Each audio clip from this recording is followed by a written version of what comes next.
Judy was boring. Hello. Then Judy discovered ChumbaCasino.com. It's my little escape. Now Judy's the life of the party. Oh, baby, mama's bringing home the bacon. Whoa, take it easy, Judy. The Chumba life is for everybody. So go to ChumbaCasino.com and play over 100 casino-style games. Join today and play for free for your chance to redeem some serious prizes.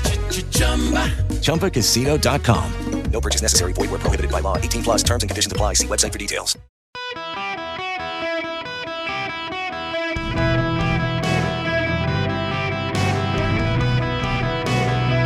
Welcome to the Eric Erickson Show podcast, Hour 1.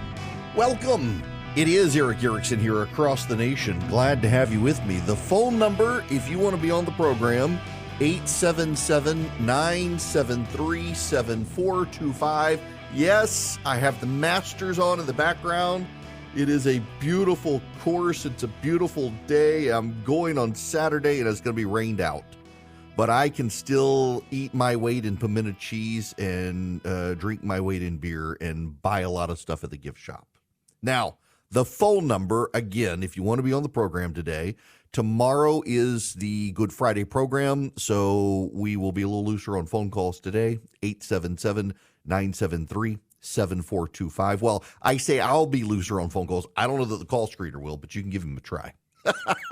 We must begin with a sad story. I'm actually not going to start today with your standard political fare because this has an angle into it, but it's different and it's worth considering where this is shaping up. I got to begin in Shasta County, California. And we must begin with Cedar, the goat. You probably haven't heard about the story. Cedar is a white boar goat with chocolate markings framing its face. There's now a federal civil rights lawsuit against the Shasta County and the Shasta County Sheriff's Office. The details of the story are stark. So Cedar was purchased by a 9-year-old girl and her mom who fed and cared for the goat and bonded with the animal, but then decided to enter the animal in the Shasta District Fair's Junior Livestock Auction in June of 2022. The event said animals were entered into the auction, were part of a terminal sale where they would be sold off to be used as meat. No exceptions. All of the animals to be entered were animals that were going to be sold and barbecued. So they entered the auction, and then the little girl got emotional and hysterical and did not want her pet goat Cedar barbecued. So they tried to get out of it. And the auctioneer informed the family it was time for that 9-year-old to learn a lesson. A deal's a deal. You put the goat in the auction, you raise the goat to be barbecued, the goat's gonna die. So the goat was purchased by a Republican state senator from California. The mom approached the state senator and said, look, my kid's hysterical, beside herself. Her goat has gone to slaughter. It's a perfect story to do before Good Friday. The goat has gone to slaughter. And the Republicans said, don't worry about it, ma'am. You go get that goat back. Mom said she would reimburse him, got the goat, and took the goat to an animal rescue shelter. The auctioneer was having none of it. None of it. The auctioneer was having none of it and got the police department to go multiple counties over to the no-kill shelter and seize the goat, and then made sure to get that goat processed and butchered as quick as possible so the 9-year-old couldn't get her goat back. Now there's a federal lawsuit. Again, the facts. They entered the auction. The terms of the auction were clear. Terminal sale, you can't, once the auction begins, you can't get the animal back. The girl was hysterical, crying. They said, ma'am, we're going to teach your daughter a hard lesson today.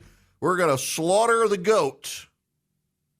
The person who purchased the goat said, nah, you're good. Go get the goat. They got the goat, and the auctioneer, because the transaction had not been complete, got the sheriff's department to drive a good long way to grab the goat. They willing, with a search warrant, to kick in the front door of the facility to find the goat. That's how intent they were on getting that goat back, and they got it, carved it up, and ate it before anybody could do anything about it.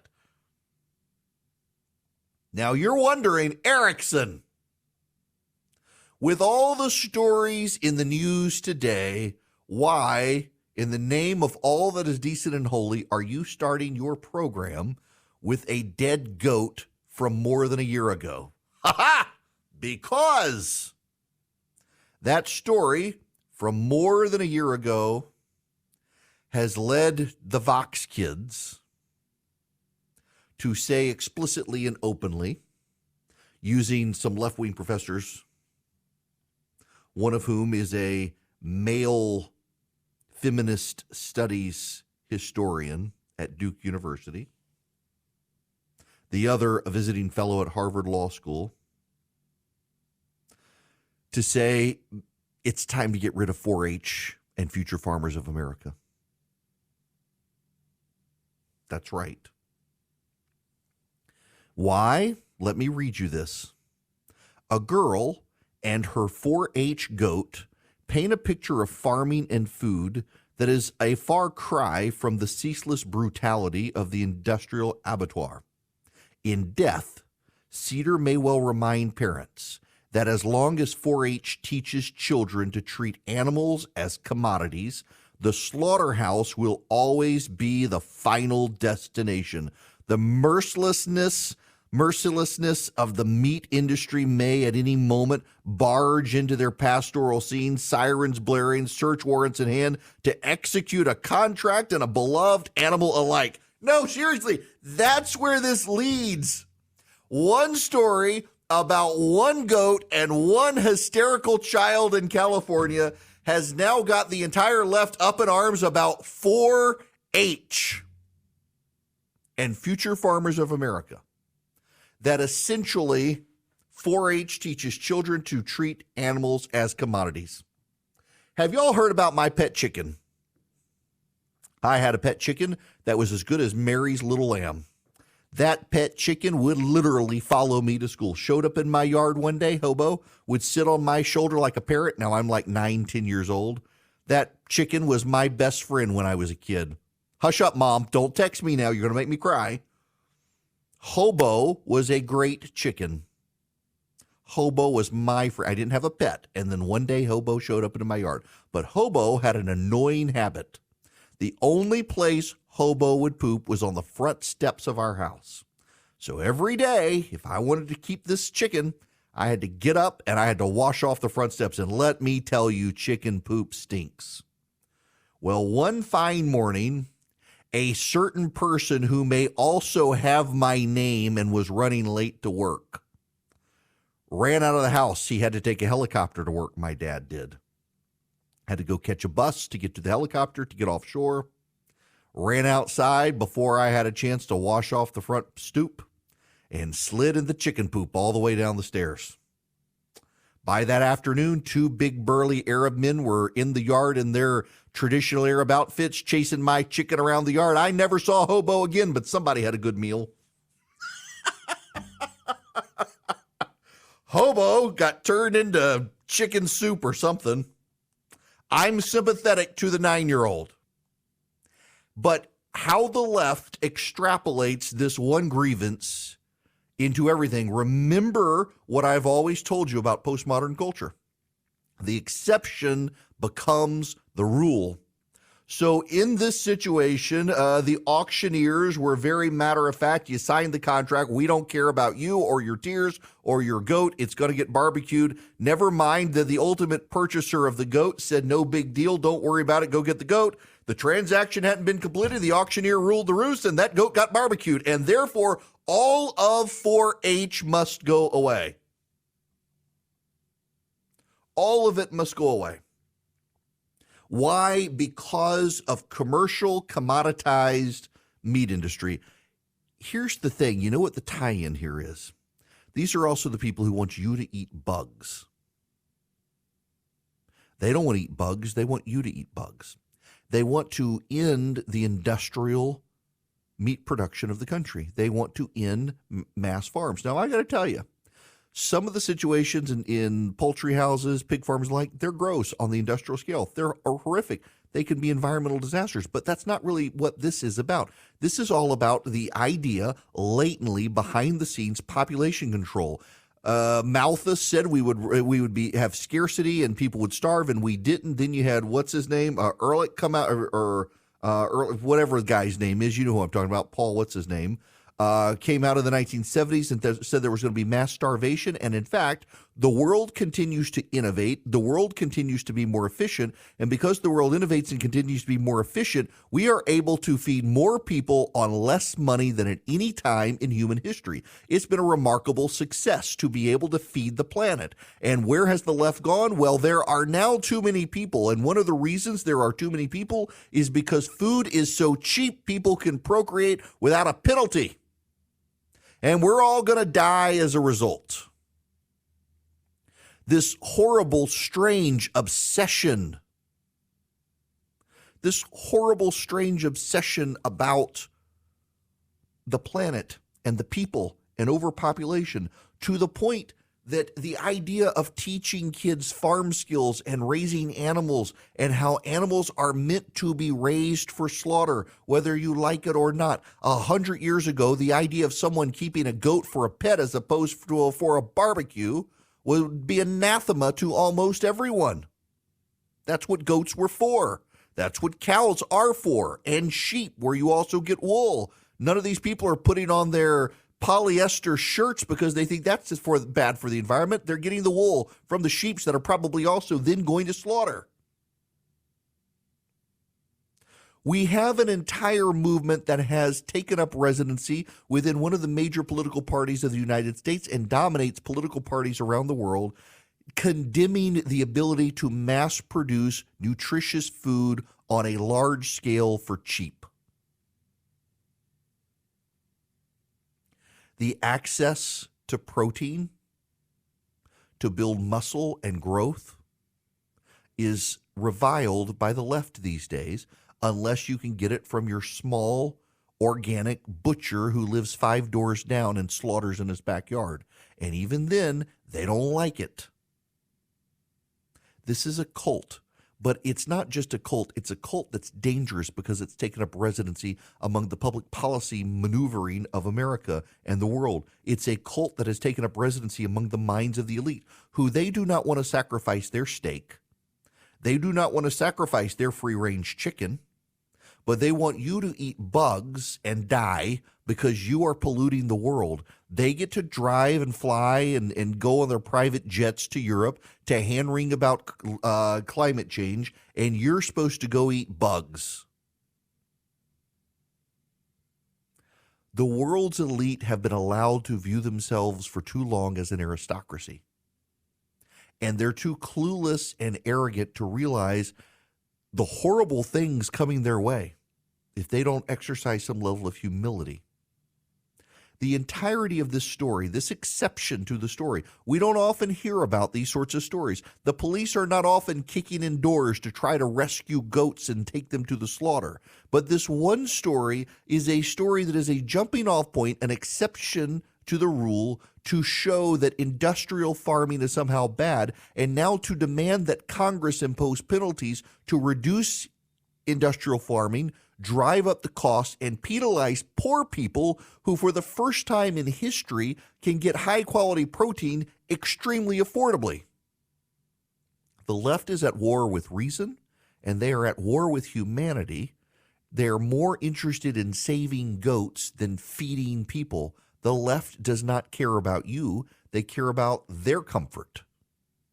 And the more Republicans, the more conservatives, the more public policymakers from the right are willing to speak out, to point to these sorts of stories and the absurdities to which they lead and the impact they have on the poor, the better the right will do in this country. They should look at a story like this that seems so absurd and say, this actually is a very big story. They're trying to use one dead goat from a year ago to end industrial farming and industrial meat production, which would have a negative, awful impact on the whole world.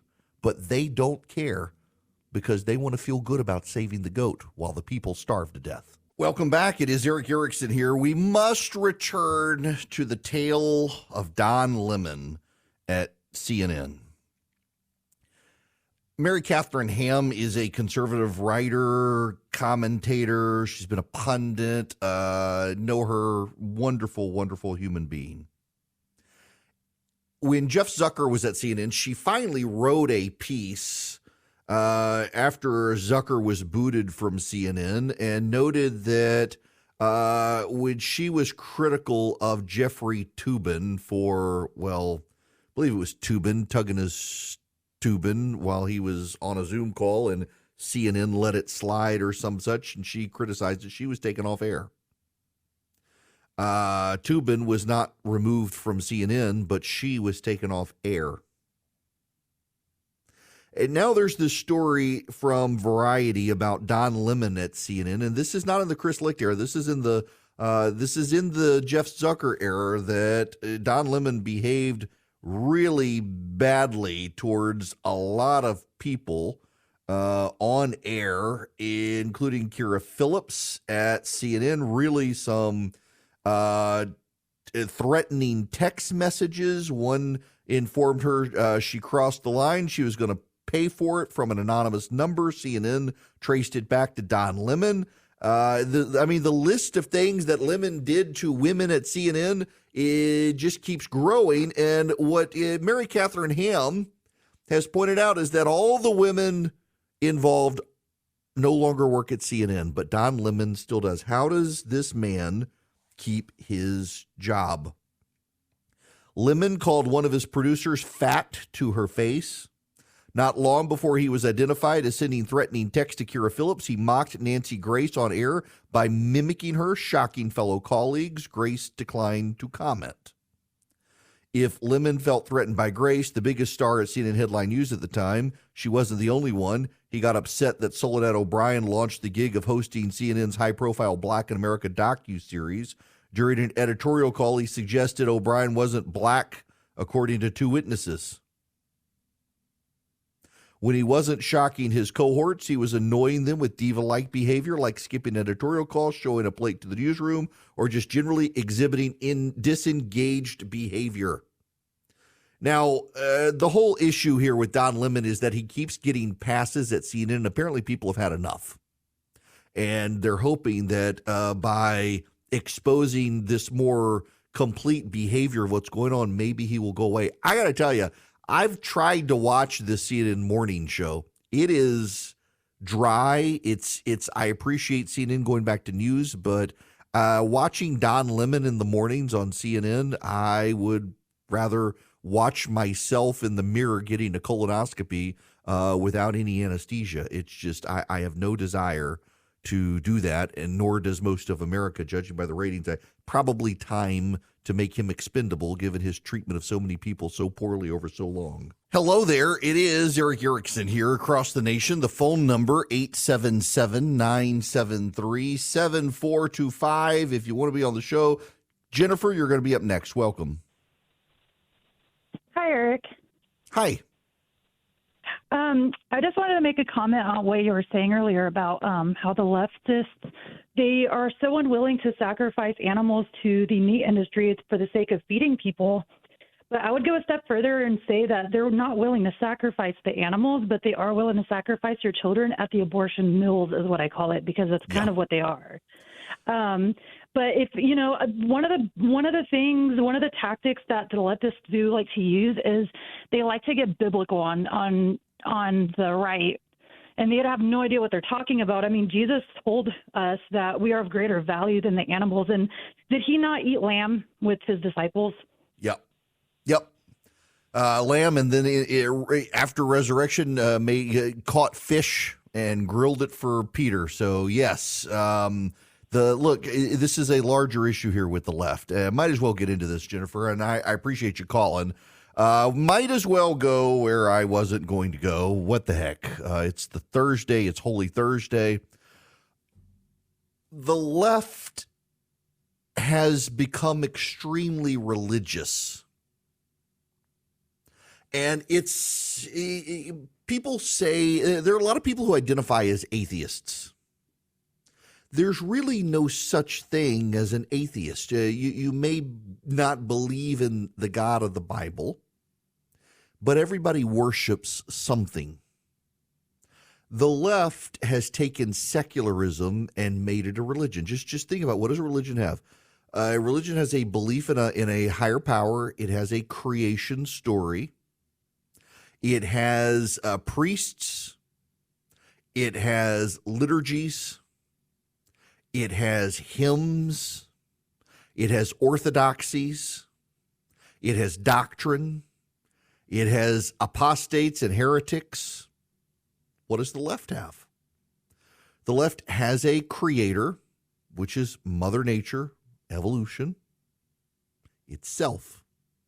The left believes it can make male and female, even to itself.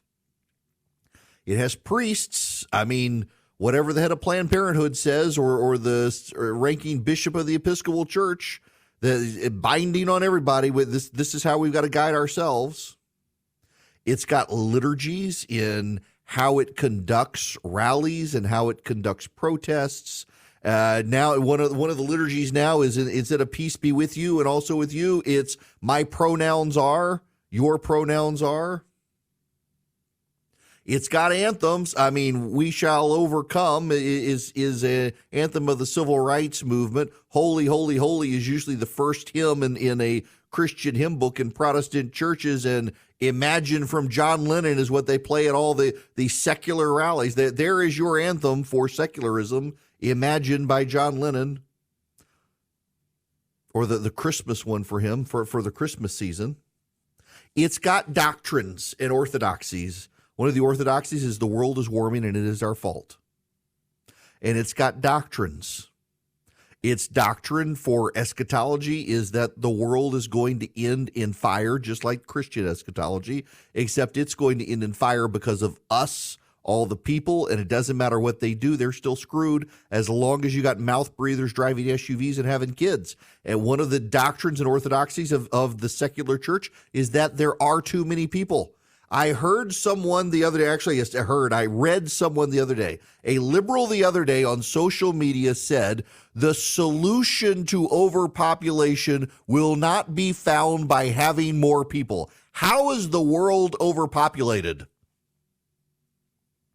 How exactly is the world overpopulated? When the left hears overpopulation, what they actually mean is a number they don't like. Like an assault rifle. What is an assault rifle? It's a gun that looks spooky to the left. Paul Ehrlich is who I was talking about earlier. Wrote the book, The Population Bomb, in 1968. Believed that there was going to be scarcity, famine, people were going to die, there would be mass starvation. Paul Ehrlich wrote that book in 1968. 60 Minutes had him on a few weeks ago. Still an expert, completely discredited. And yet 60 Minutes decided to put him on and let him pontificate some more. Why? Because he is one of the priests and theologians of this left-wing movement. And ultimately what it all comes back to is population and scarcity. When you look at all of the issues of the left, transgenderism, what is transgenderism ultimately about? It's about sterilization of people so they can't procreate. They want people to embrace transgenderism. They want women to believe they are men and go on and have the reconstruction and the hysterectomy so you can't have kids. They want men to believe they're women so they're not trying to procreate. Go on and chop it off and construct something else. Abortion, what is it? Ultimately, it's about population. It's about control. Here's my personal theory. We might as well get a little bit of theology in here today. It is Holy Thursday, after all. Here's my theological theory. Scripture says the gates of hell will not overcome the church, and so the devil says, well, let's just see if I can limit the numbers that get in. If the gates of hell will not prevail against the church, might as well try to limit the number of people in the church. That's what's going on here at a theological level. Now, we'll save theology for tomorrow. It's Good Friday. But you see my point here. When you look at all the major policies the left embraces, it is a common theme, and I don't know that it's like I don't know that it's actually intentional, like mentally intentional. It clearly is intentional, but are they actually thinking about it that way? But it's not a coincidence when you look at the major policy solutions believed in by the left and the major concerns of the left, it all comes back to population. We need less people. So they want to get rid of industrial farming to drive up the cost of having people, to discourage people. They want to put you in a city and reduce the size of your carbon footprint. And to do that, you got to reduce your number of kids. They want to restrict gas mileage, so cars have to be super small or battery powered, which means you can't have a big SUV to fill up with a lot of kids.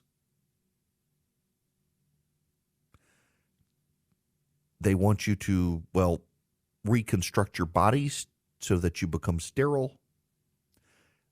Ultimately, it's about restricting the number of people on the planet. And by the way, it's working on the left in particular. It's one reason I personally think if you are on the right, God says be fruitful and multiply. You should have as many kids as possible. You should just procreate, have children, have a big family, so that when you get old, you have a social safety net of kids who are taking care of you instead of being dependent on a government that's going to want to euthanize you when you're 80 years old because you're an expendable carbon waste. Now, I went off the rails there a little bit, which is fine. Needed to be said. But there's another story that I want to talk about. By the way, I blame the caller for me going off the rails. Now, nonetheless, there's another big controversy out there today. I'm trying, if you can tell, when I sat down to do the show today, I'm already tired of talking about the indictment. There's news on the indictment. I'm tired of talking about it. I believe most of you are exhausted by it anyway. I mean, there's no new information on it. I'm trying to figure out what else is out there that is relevant, that has flown under the radar, that has gotten completely overshadowed by all the conversations about the stupid indictment. Here's another one. Elon Musk, who now owns Twitter, has decided to label National Public Radio as state-affiliated media, and National Public Radio is spitting mad about it. This is the story from National Public Radio. Twitter labels NPR's account as state-affiliated media, which is untrue. NPR operates independently of the United States government, and while federal money is important to the overall public media system, NPR gets less than 1% of its annual budget on average from federal sources. So you're admitting NPR that NPR gets part of its budget, however small it might be, from federal sources. Noting that millions of listeners who support and rely upon NPR for independent fact-based journalism, NPR CEO John Lansing stated NPR stands for freedom of speech and holding the powerful accountable. It is unacceptable for Twitter to label us this way. A vigorous, vibrant, free press is essential to the health of our democracy. Really? So somehow or another, it's just different? What? Even though you get money from the federal government? Huh? Listen to the bio, by the way, of the CEO of National Public Radio, John F. Lansing, and then in parentheses, him, oversees one of the country's most iconic news organizations. Blah, blah, blah, blah, blah, blah, blah. Veteran, career journalist, served as CEO of the U.S. Agency for Global Media, the independent federal agency whose programming reaches an average weekly audience of 345 million people. What?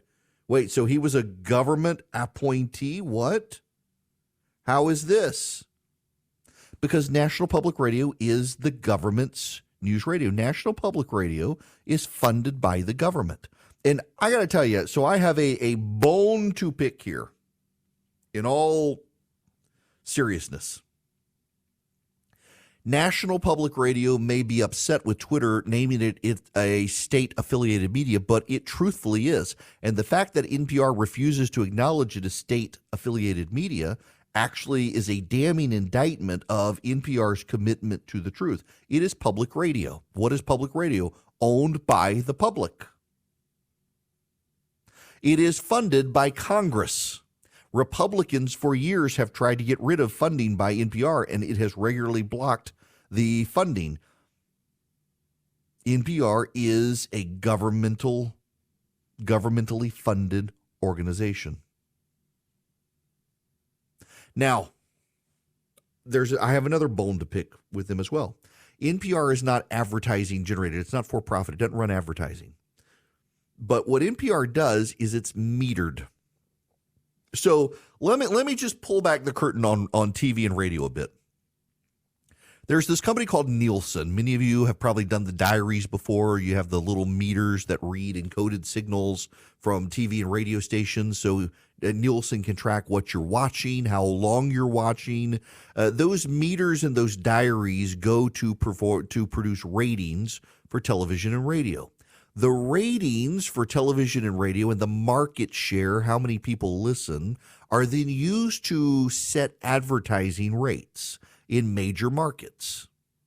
National Public Radio and public broadcasting, PBS stations, participate.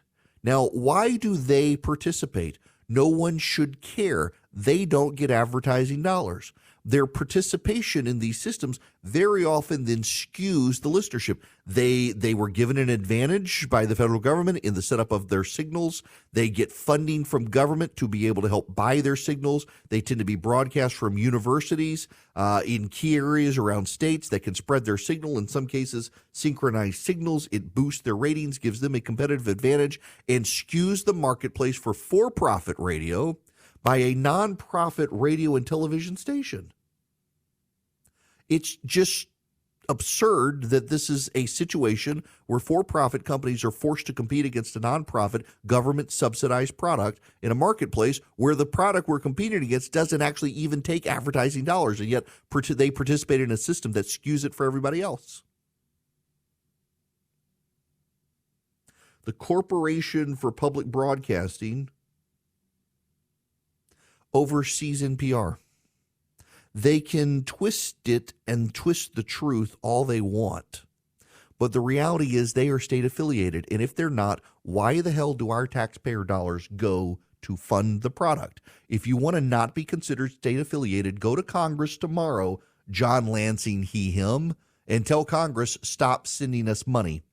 And then maybe Elon Musk will strip that label off. Until then, it's accurate, and the inaccuracy is your willingness to flout the truth.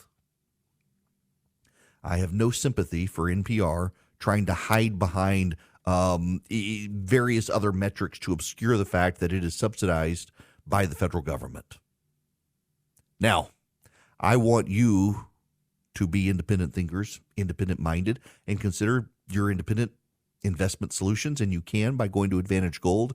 Call them at 800-450-2566. Talk to them. They're TrustLink's #1 highest-rated gold company 7 years in a row. They'll give you a free gold IRA kit if you call them at 800-450-2566, and they can teach you independent strategies for you to handle your money, whether it's in an IRA or a 401k or your general investment strategies. If you are at all interested in gold or silver, other precious metals to invest in to kind of ease the ebbs and flows of the market and inflation and world affairs and the like, reach out to them. They might be able to answer your questions. The only gimmick that Advantage Gold has is that it doesn't have any gimmicks. It's straight shooting. They give you the advice. You call them with your questions. They give you the answers. And their hope is that by playing it straight, giving you the answers, you might do business with them instead of one of the companies that tries to put a hard sell on you. Advantage Gold's number is 800-450-2566. That's 800-450-2566.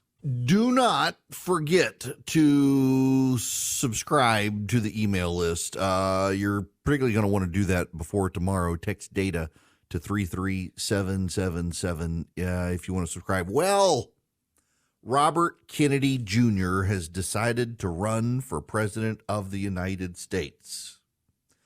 He's going to run as a Democrat. He filed his candidacy Wednesday with the FEC. You also got Marianne Williamson in there. Maybe Operation Chaos.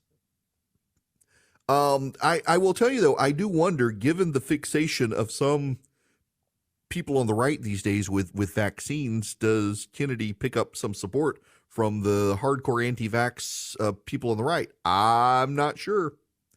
But it might be an opportunity to seed some chaos on the Democratic side, except I think all hands on deck for the GOP when it comes to 2024. They've got their own contentious primaries they're going to have to deal with, and you're not going to want to cross party lines to prop up RFK when you got to deal with who you want for your nominee in 2024.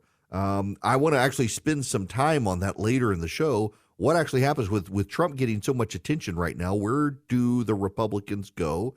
How do the Republicans proceed? How do they navigate media attention, fundraising, and the like, and all the nonsense out there in the press? We'll spend some time on that. But this is kind of funny. Robert Kennedy Jr. decided he's going to challenge Joe Biden for the Democratic nomination. It's not going to succeed. But did you notice Gavin Newsom is in Florida? He went to the new school or whatever, the Florida New University, whatever they call it, the woke school that DeSantis is cleaning up. He went there to hang out. Now, California prohibits taxpayer dollars being used to take trips to a place like Florida. That's right. Progressive states led by Gavin Newsom have repeatedly boycotted funds from their states, to go to conservative states. It's frankly something I think Congress should actually prohibit, having these states discriminate against each other. And notice the media never calls them out for doing that. Media would, if Texas were to do it to California, it would be a massive scandal on CNN, but California doing it to Texas is not. The question is, how did Gavin Newsom pay for this trip to Florida? Did he violate California law, a California law he insisted on, or an executive order that he imposed?